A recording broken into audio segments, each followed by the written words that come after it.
श्री गणेशाय नमः. श्री स्वामी समर्थ. सुप्रभातम. नमस्कार. सिया ऑफिशियलवर आपले सुस्वागतम. योगेशं सच्चिदानंदं वासुदेवं व्रजप्रियं धर्मसंस्थापकं वीरं कृष्णं वंदे जगद्गुरुं. आज आपण महाभारतातल्या पहिल्या खंडातल्या आदिपर्वातले शांतनोपाख्यान पर्व पुढे वाचायला सुरुवात करूया. आज आपण एकलव्याचे योग ध्यान हा कथाभाग पुढे वाचूया. हे शत्रुघ्न जन्मेजया, एकदा द्रोणाचार्यांची अनुज्ञा घेऊन कौरव आणि पांडव रथामध्ये आरूढ झाले आणि मृगया करण्यासाठी नगराबाहेर अरण्यात गेले. त्याच अरण्यात एक पारधी आपल्याबरोबर फास आणि कुत्रा घेऊन योगायोगाने त्यांच्याच मागोमाग चालला होता. शिकारीची पूर्वतयारी करीत असता त्याच्या मागोमाग जात असलेला पारध्याचा तो कुत्रा योगायोगाने निषादपुत्र एकलव्याच्या रोखाने धावला. धुळीने त्याचे सर्वांग मलिन झाले होते. त्याच्या अंगावर कृष्णाजीन होते आणि त्याच्या मस्तकावर जटाभार होता. अशा त्या एकलव्याकडे पाहून कुत्रा त्याच्याजवळ भुंकत उभा राहिला. तेव्हा एकलव्याने आपले धनुर्विद्येतील प्रावीण्य आजमावून पाहण्याचे ठरविले आणि त्या कुत्र्याच्या तोंडाला कसलीही इजा होऊ नये अशा बेताने त्याने 7 बाण त्याच्या तोंडात अशा रीतीने मारले की तोंडाला यत्किंचितही जखम न करता बाणांची अग्रे त्याच्या तोंडाबाहेर पडली आणि बाणांची ती जुडी तोंडात धरून तो कुत्रा पांडवांकडे गेला. बाण तोंडात घेऊन आलेल्या त्या कुत्र्याकडे पाहिल्यावर पांडव आश्चर्यचकित झाले.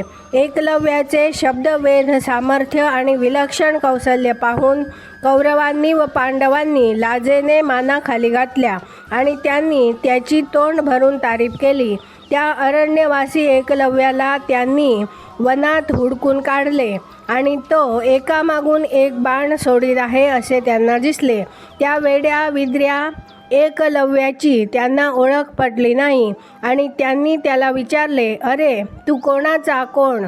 त्यावर एकलव्य म्हणाला, वीर हो, हिरण्यधनु नामक निषाद राजाचा मी पुत्र आहे. मी द्रोणाचार्यांचा शिष्य आहे आणि त्यांच्याजवळ मी धनुर्विद्येचा अभ्यास केला आहे.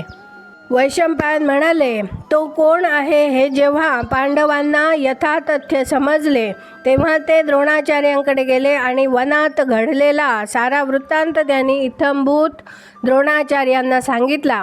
राजा जन्मेजया, एकलव्याची हकीकत कौंतेय अर्जुनाच्या मनातून काही केल्या जाईना म्हणून तो द्रोणाचार्यांना एकांतामध्ये भेटला आणि प्रेमळपणाने त्यांना तो म्हणाला, आचार्य, आपण मागे एकदा मला आलिंगन देऊन माझा कोणताही शिष्य तुझ्या वरचढ होणार नाही असे मला ममतेने म्हणाला होता.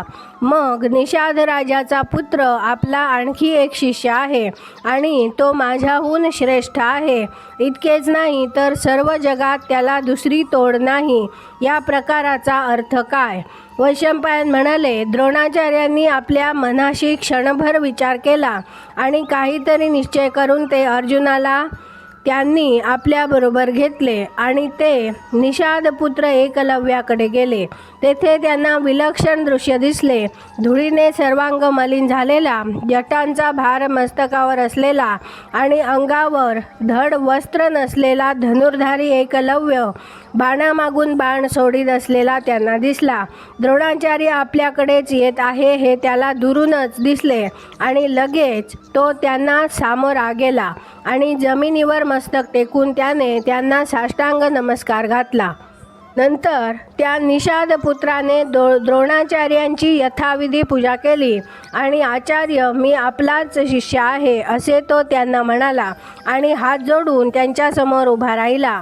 जन्मेजया नंतर द्रोणाचार्य एकलव्याला म्हणाले, एकलव्या, तू स्वतःला माझा शिष्य म्हणवून घेतोस ना, मग तुला मी जे धनुर्विद्येचे शिक्षण दिले त्याबद्दल माझी गुरुदक्षिणा मला देऊन टाक. द्रोणाचार्यांचे ते म्हणणे एकलव्याने ऐकून घेतले आणि मोठ्या खुशीने तो त्यांना म्हणाला, भगवन, मी आपणास काय देऊ? आपण मला आज्ञा करावी. आचार्य, आपण वेदवेत्ते आहात. आचार्य मागतील ती गोष्ट त्यांना दिलीच पाहिजे असे मी मानतो. वैशंपायन म्हणाले. द्रोणाचार्य एकलव्याला म्हणाले, तुझा उजवा अंगठा तू मला गुरुदक्षिणा म्हणून दे. काळजाचा थरकाप करणारे द्रोणाचार्यांचे ते शब्द ऐकल्यावर नित्य सत्यवचनी असलेल्या एकलव्याने दिलेला शब्द तंतोतंत पाळण्याचा निश्चय केला. त्याच्या तोंडावर खिन्नतेची रेषाही उमटली नाही. त्याच्या मनाला थोडीसुद्धा खंत वाटली नाही. क्षणभरही विचार न करता त्याने आपल्या उजवा अंगठा झटकन तोडला आणि तो द्रोणाचार्यांना अर्पण केला. अंगठा तुटल्यामुळे उरलेल्या 4 बोटांनीच एकलव्याने धनुष्याला लावलेला बाण ओढला. पण पूर्वी ज्या तीव्र वेगाने तो बाण सोडित होता त्या वेगाने बाण सोडणे त्याला आता जमेना. एकलव्याची ही अगतिकता पाहून अर्जुनाची चिंता दूर झाली आणि तो मनामध्ये हरखून गेला आणि अखिल पृथ्वीत अर्जुनाचा पराभव करू शकणारा दुसरा कोणीही वीर आढळणार नाही हे द्रोणाचार्यांचे बोलणे सुद्धा अगदी सत्य ठरले. आज आपण इथे थांबूया.